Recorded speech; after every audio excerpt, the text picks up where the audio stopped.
vais lire le verset 40, le verset 41. On nous dit, et il vint vers les disciples qui trouva endormis, et il dit à Pierre, vous n'avez donc pas pu veiller 1 heure avec moi? Veillez et priez afin que vous ne tombiez pas dans la tentation. L'esprit est bien disposé, mais la chair est faible. Nous allons avoir un partage aujourd'hui, un partage participatif. J'aimerais que vous participez au partage. Avant de revenir au verset que j'ai lu, est-ce que quelqu'un peut me dire à quel temps nous sommes aujourd'hui? Quel est le temps dans lequel nous sommes, l'Église? Quel est le temps que l'Église traverse actuellement? Amen. Amen. Tout le monde a dit que l'Église traverse le temps de la fin. Ok. Vous savez, dans le monde, si on prend chaque pays du monde, chaque pays a comment? A une armée qui garde ce pays. Parce que ce pays-là peut être attaqué à tout moment. Donc les gens qui sont dans l'armée dans ces pays-là, ils ne dorment pas.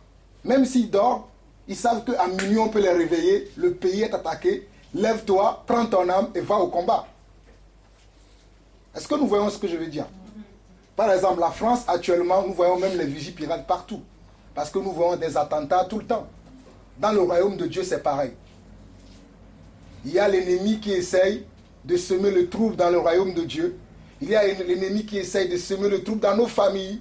Il y a l'ennemi qui essaye de semer le trouble dans nos foyers, pour nous qui sommes mariés. Il y a même l'ennemi qui essaye de semer la zizanie dans la vie de nos enfants. Donc au fait, nous sommes déjà comment? En guerre. Nous, les enfants de Dieu, nous sommes déjà en guerre. Depuis que Satan est chassé du ciel, qu'est-ce que la Bible a dit par rapport à ça? Que Satan est chassé du ciel, et Satan est chassé du ciel, amen.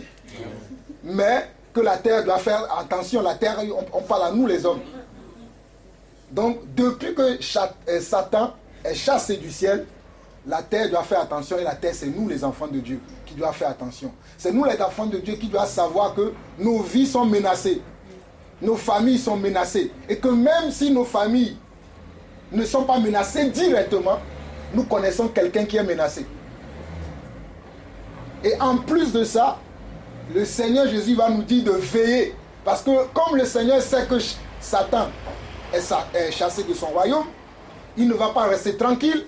Il va vouloir chercher les gens avec qui avec les gens qu'il va recruter aussi pour marcher avec lui. C'est pour ça que Jésus nous prévient. Il nous dit de veiller et de prier. Et nous savons que, comme nous sommes au temps de la fin, que le Seigneur pourra revenir à tout moment, nous devons être quoi? Nous devons être prêts. Parce que dans l'armée, ils sont prêts. Même si je ne sais pas si vous voyez un peu, hein, c'est le frère d'Achel qui nous parlait un peu de ça lorsque nous étions à Montgeron il y a 2 semaines, où il nous disait que les gens dans l'armée, avant même qu'ils soient recrutés, il y a une formation. Mais avant même la formation, il y a une présélection pour même accéder à la formation. Et il a cité tout ce qu'on peut faire avant la présélection, avant la formation, tout ce qu'on va faire dans l'armée pour voir si vous allez être recruté ou pas. Dans le royaume de Dieu, on va dire que c'est similaire. Peut-être ce n'est pas de la même manière qu'on fait dans l'armée, mais dans le royaume de Dieu aussi, nous aurons plusieurs épreuves. Mais nous devons être tout le temps prêts pour entendre la voix du bon berger et pour entendre la voix de la trompette finale qui va nous rassembler tous. Donc lorsque nous sommes là à la fin des temps, que nous tous, nous avons discerné que nous sommes à la fin des temps, quel est l'état de notre cœur? Est-ce que nous veillons véritablement? Jésus était venu sur la terre pour accomplir une mission. Et lorsque Jésus accomplissait sa mission allait presque terminer. Et il se préparait pour affronter la terminaison de sa mission. Il se préparait pour finir sa mission en beauté. Est-ce que nous nous préparons pour finir notre mission en beauté? Parce que moi, je suis persuadé que chacun d'entre nous ici, présent aujourd'hui, a une mission. Mais comment la préparons-nous? Parce que chacun d'entre nous ici a une mission. Mais nous devons préparer cette mission. Il y a des gens qui se préparent pour l'enlèvement. Mais moi je vous dis que ce n'est plus le temps de se préparer, mais c'est le temps d'être prêt pour l'enlèvement. Maintenant, celui qui se prépare, vaut mieux se préparer que de ne pas se préparer du tout. Mais nous devons être prêts, comme je disais tout à l'heure, que dans l'armée, les gens, ou bien les gens qui sont dans l'armée, ils sont prêts tout le temps par rapport à ce qui peut arriver. Eux, on aura besoin d'eux, ils sont prêts tout le temps. Donc nous aussi, en tant qu'enfants de Dieu, nous devons être prêts à tout moment parce que la trompette peut sonner à tout moment. J'ai vécu une expérience, il y a 2 semaines, j'ai perdu un de mes collègues de formation où nous avons fait ensemble la formation de BTS comptabilité. La sœur que j'ai perdue, parce que c'est une sœur dans le Seigneur, même si elle ne prie pas avec nous ici, c'est la seule dans la formation qui partage la même foi que moi. Elle a son assemblée, mais lorsqu'on se voyait souvent à la formation, on partageait notre temps souvent à parler du Seigneur. Et elle est décédée à l'âge de 33 ans. Et quand je pense un peu à ça, je me dis, même nous qui sommes ici, nous pouvons mourir à tout moment. Moi-même, j'étais parti à son deuil le lundi dernier et j'ai même témoigné dans son deuil. Et quand je témoignais, je suis déjà parti aux veillées. Et à la veillée, il y avait des gens qui témoignaient de comment la sœur vivait. La sœur s'appelait Blandine. De comment elle vivait, comment elle aidait les gens. Elle aimait tellement les gens dans l'assemblée dans laquelle elle évoluait, que beaucoup de personnes ont témoigné de l'amour de cette sœur. Mais elle nous a quittés à l'âge de 33 ans. Pourquoi je vous parle de ça? Souvent on a tendance à croire que peut-être je mourrai à 80 ans, peut-être je mourrai à 100 ans, peut-être je mourrai à 200 ans.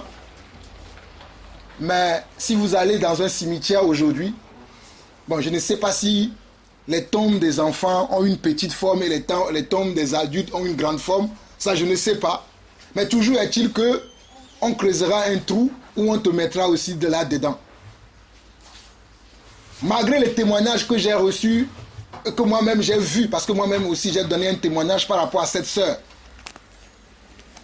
Mais je crois aussi que Dieu lui-même aussi a un témoignage par rapport à cette sœur-là. Mais qu'est-ce que je veux vous dire? Pourquoi je vous parle de ça? Je vous parle de ça parce que nous devons être prêts à tout moment. Puisque la sœur dont je parle est partie à 33 ans. Elle n'a pas vécu l'enlèvement comme nous. Mais si nous ne sommes pas prêts et que la mort vient nous surprendre, mes frères, nous aurons combattu en rien. Nous aurons couru pour rien du tout. Donc c'est pour cela que je nous exhorte à être prêts à tout moment. Parce que nous pouvons mourir bébé, nous pouvons mourir enfant, nous pouvons mourir ado, nous pouvons mourir comme jeune, comme nous pouvons mourir vieux. Toujours est-il que nous ne savons pas à quelle heure le Seigneur nous rappellera.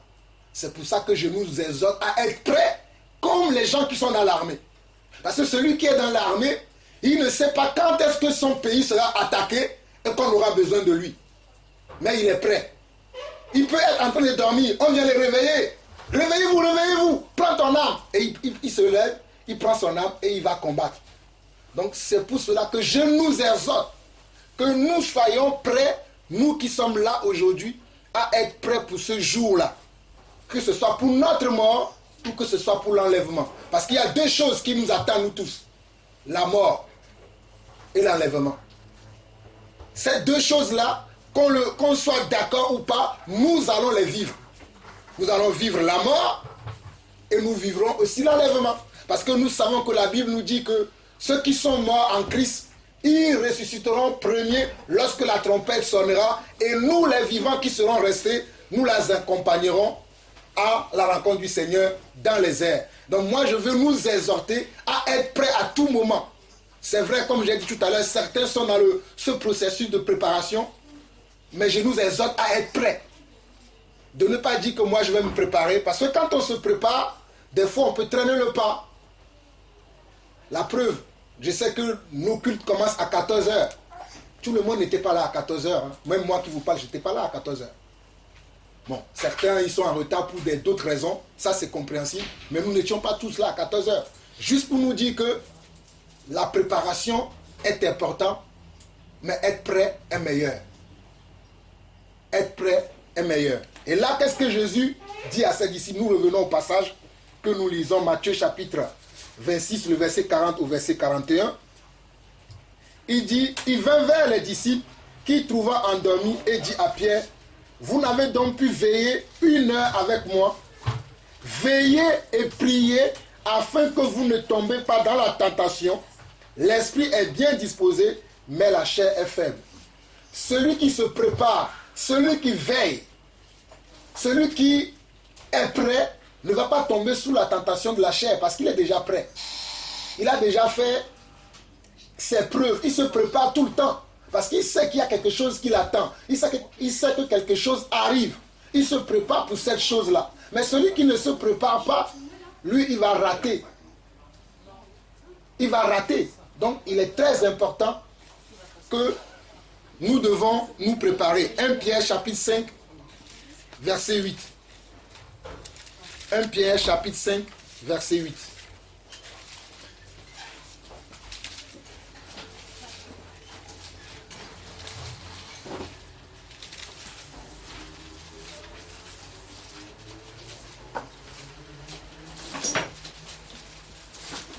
Nous avons vu, le Seigneur nous a dit que nous devons nous préparer. Il a dit veillez et priez, car la chair est faible. Qu'est-ce que l'apôtre Pierre, qui était un disciple de Jésus, lui nous dit dans 1 Pierre 5, le verset 8? Il nous dit, soyez sobres, veillez. Votre adversaire, le diable, rôde comme un lion rugissant, cherchant qui il dévorera. Nous voyons que la même parole que Jésus a donnée, Pierre l'a compris, et plus tard, Pierre va exhorter ses frères et sœurs à la même chose parce qu'il a vu que lorsqu'il était avec Jésus, lui-même il s'était endormi. Je disais tantôt que le Seigneur était à la fin de sa mission qu'il devait accomplir sur terre. Et pour bien préparer cette mission, il avait convié les disciples à prier avec lui, à veiller et à prier avec lui. Mais pendant que le Seigneur, lui, il priait, les disciples, c'était comment? C'était endormi. Et Pierre était de ce nombre-là. Mais voilà Pierre qui a compris ce que Jésus lui avait enseigné. Et à son tour, il dit les mêmes choses à ses frères. Il dit quoi? Soyez sobres, veillez. Votre adversaire, le diable, rôde comme un lion rugissant, cherchant qui il dévorera. Donc moi je nous interpelle à veiller. Quand je dis que je nous interpelle à veiller, moi aussi je suis dedans. C'est une affaire de nous tous. Ce n'est pas une affaire d'une seule personne, mais c'est une affaire de toute l'Église. Nous devons veiller. Je dois veiller sur la vie de mon frère Dachel. Je dois veiller sur la vie de mon épouse comme mon épouse doit veiller sur ma vie. Je dois veiller sur vous comme vous aussi, vous devez veiller sur moi, même si nous veillons personnellement. Je dois prendre vos affaires comme si c'était mes affaires. C'est pour ça que Paul dira dans un autre passage de la Bible que je dois considérer les intérêts des autres. Et moi, l'intérêt que je veux considérer dans vos vies, c'est que vous soyez enlevés. Le reste ne m'intéresse pas. Que vous ayez un emploi, que vous ayez une famille, que vous avez de quoi manger, moi ça m'importe peu. Mais que vous soyez enlevés, ça m'importe beaucoup. Je travaillerai à cela avec hargne, avec toute la force que Dieu me donne. J'essaierai de vous communiquer quelque chose par rapport à cela, à l'enlèvement. Parce que c'est la pire des choses de rater l'enlèvement. Et je ne souhaite pas ça, même à mon pire ennemi. On va prendre un autre passage. Luc chapitre 21, le verset 36. Luc chapitre 21, le verset 36.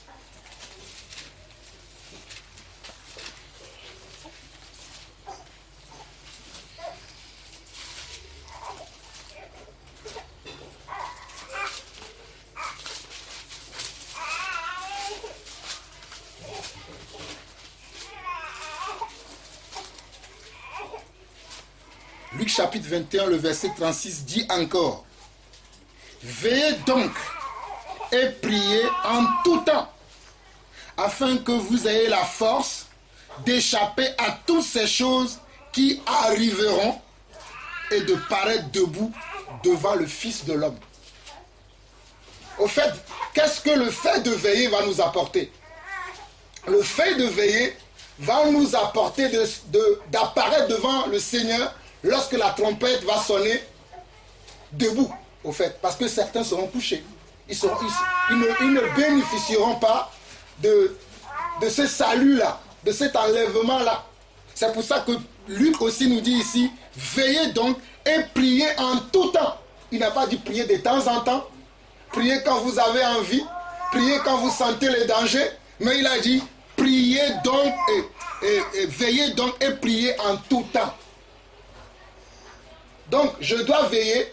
Veiller veut dire que je dois faire attention, je dois garder, je dois surveiller mes pas, mes voies, mes façons d'agir, tout ce que je fais, je dois être comment dans un cœur bien disposé pour savoir est-ce que je suis là où je dois être. Est-ce que je fais ce que je dois faire? Est-ce que je suis en train d'obéir à la parole? C'est ça ce que veut dire veiller. Est-ce que je suis là où je dois être? Bon, je suis là. Ça, c'est bon. Est-ce que je fais ce que je dois faire? Si ça, c'est bon.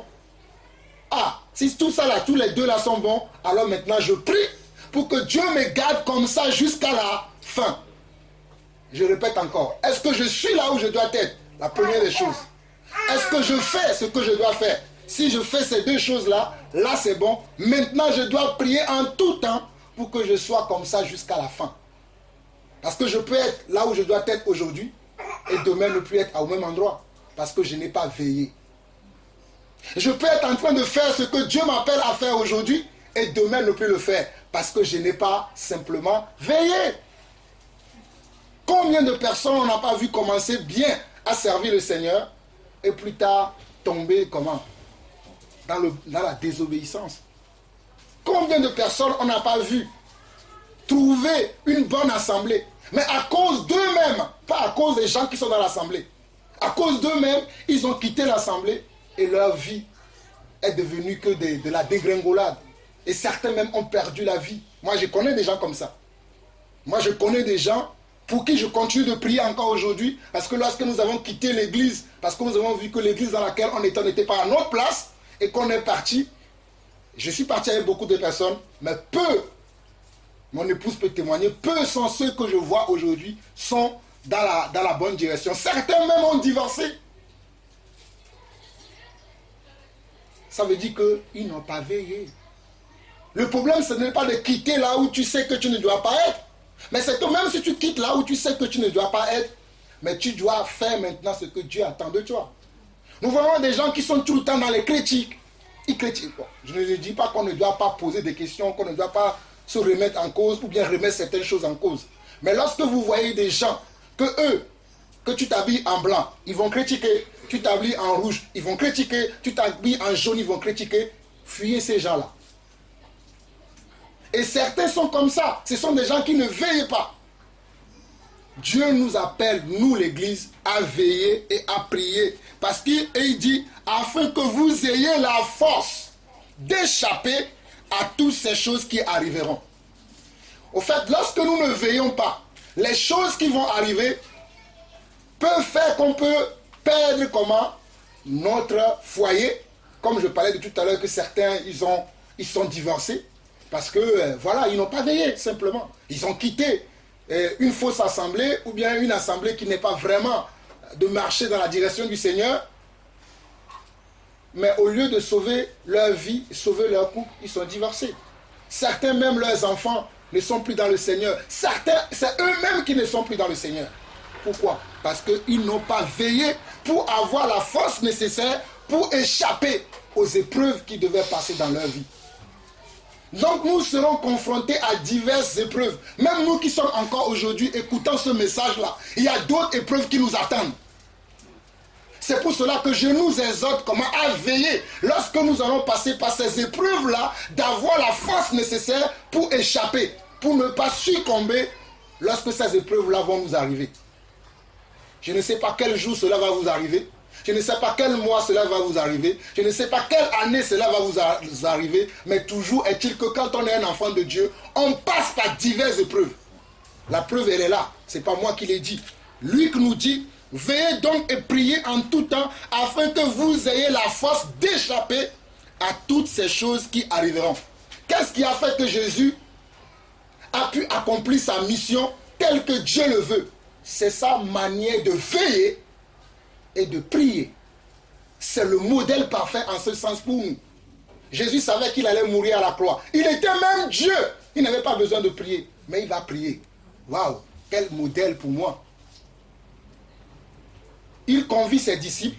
Venez avec moi, on va veiller. Et ils dorment. Et beaucoup d'entre nous sommes en train de dormir encore aujourd'hui. Quand on parle, souvent on pense que c'est l'autre. Mais c'est nous, c'est moi qui dors. C'est moi, c'est nous-mêmes qui dormons. Rentrons en nous-mêmes et réveillons-nous. Et soyons prêts afin d'échapper à tout ce qui arrivera.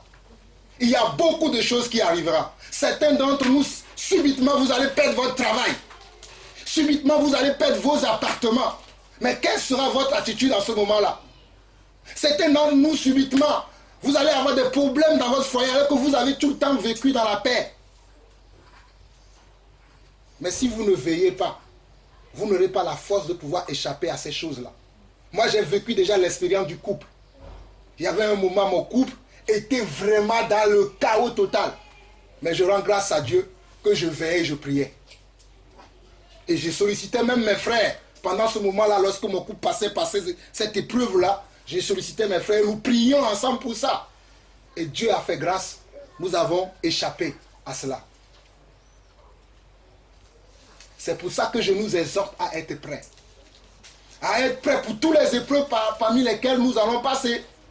Certains d'entre nous, nous allons être rejetés par nos familles sans raison valable. Sans aucune justification. Certains d'entre nous, nous allons être méprisés par les gens sans raison valable. Et nous allons penser comme si le Seigneur nous a oubliés.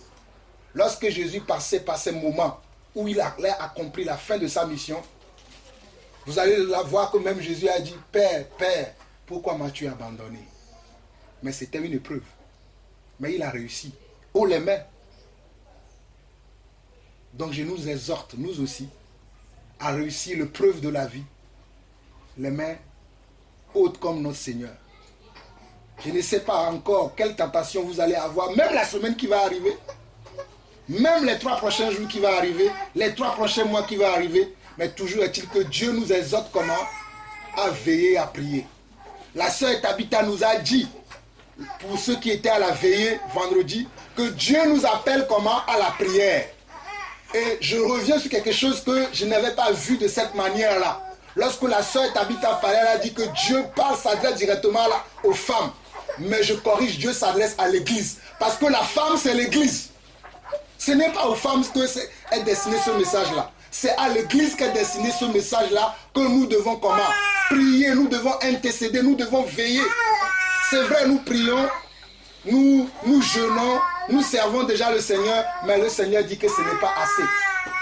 Si le Seigneur dit que ce n'est pas assez, c'est parce que le Seigneur connaît notre passé, notre présent et notre avenir. Il sait les dangers qui sont sur la route.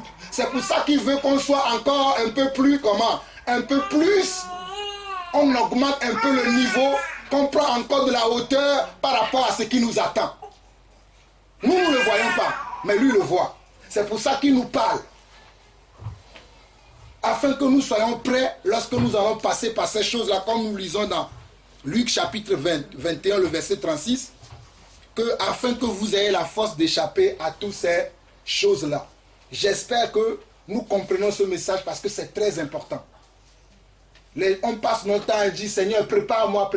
Moi, je ne veux plus être dans la préparation, je veux être prêt. Quelqu'un va me dire que c'est prétentieux, mais moi, c'est ce que je veux. Je ne veux plus être là dans la préparation, mais je veux être prêt. Parce que dans l'armée est prête pour aller au combat. Donc moi aussi, je veux être prêt dans le royaume de Dieu pour faire sa volonté. C'est ce que je veux dire simplement. Être prêt veut dire être prêt pour faire la volonté de Dieu. Des fois, on connaît la volonté de Dieu, mais on n'est pas prêt pour l'accepter. Beaucoup d'entre nous ici connaissent la volonté de Dieu. Ils savent même déjà ce que Dieu leur demande de faire. Mais eux-mêmes, ils luttent dans leur cœur. Parce qu'ils ne sont pas encore prêts pour accepter cette volonté-là. Combien de fois on n'aurait pas prié, Seigneur, je veux te servir. Seigneur, je veux faire ta volonté. Le Seigneur te montre, 5 minutes après ta prière, va demander pardon à frère Nicanor. Oh Seigneur, moi je n'y ai rien fait. Pourquoi je vais lui demander pardon? Vous voyez? Comment on n'est pas prêt? Ou bien 5 minutes après, le Seigneur te dit, fais un repas. Va donner aux pauvres que tu vois souvent dans la rue. Oh Seigneur, ils ne connaissent pas le Seigneur. Moi je veux donner à ceux qui connaissent le Seigneur. Vous voyez? Ce sont des exemples que je donne. Luc chapitre 21, le verset 36, frère Georges. Parce que je vois que tu cherches le passage que je suis en train dont je parle. Donc, je nous exhorte vraiment à être prêts, à préparer nos cœurs, ayant une bonne disposition de cœur, un cœur docile. Comme ça, lorsque le Seigneur va nous parler, parce que croyez-moi, lorsque nous allons quitter encore aujourd'hui, le Seigneur nous parle toujours. Il va encore nous parler encore. Chacun individuellement, il va encore nous mettre à cœur des choses que nous devons commencer à mettre en pratique. Pas ne plus être simplement dans le parler, mais dans la pratique quotidienne de ce que Dieu attend de nous. Mais est-ce que nous sommes prêts? Donc préparons nos cœurs, soyons comme vigilants et soyons d'une écoute attentive au Seigneur. Parce que le Seigneur veut faire quelque chose avec nous. Chacun d'entre nous, Dieu veut faire quelque chose avec nous. Soyons prêts pour l'écouter. Donc ça, c'était mon exhortation. Là, je vais rentrer dans un bref enseignement par rapport à l'appel. Je parlais de l'appel la dernière fois. Ça, c'était une exhortation à l'église dont moi-même je suis concerné. Je vais lancer maintenant une brève enseignement par rapport à l'appel. Soyez bénis. Nous allons prendre Genèse 12. Genèse 12, le verset 1 à 4.